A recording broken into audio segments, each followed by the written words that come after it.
Trump talked about those efforts and other goals of his in his address to Congress last night.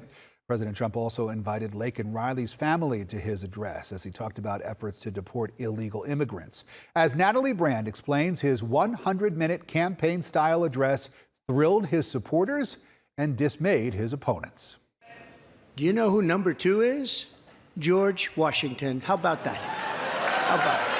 President Trump touted swift and unrelenting actions during the first 6 weeks of his second term, from border security. They heard my words and they chose not to come. To shrinking the size of the federal government. I imposed an immediate freeze on all federal hiring, a freeze on all new federal regulations, and a freeze on all foreign aid.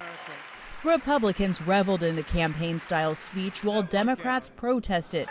Texas Congressman Al Green was even escorted from the chamber.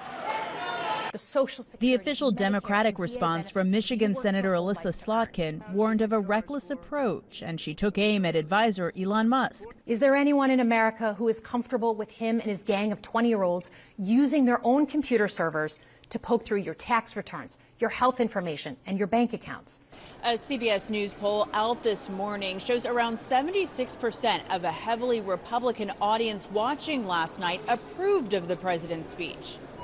But as fears of a trade war dampen consumer confidence, Commerce Secretary Howard Lutnick promised some movement on tariffs against Canada and Mexico as soon as today. It will not eliminate the tariffs, but it might modify the tariffs somewhat.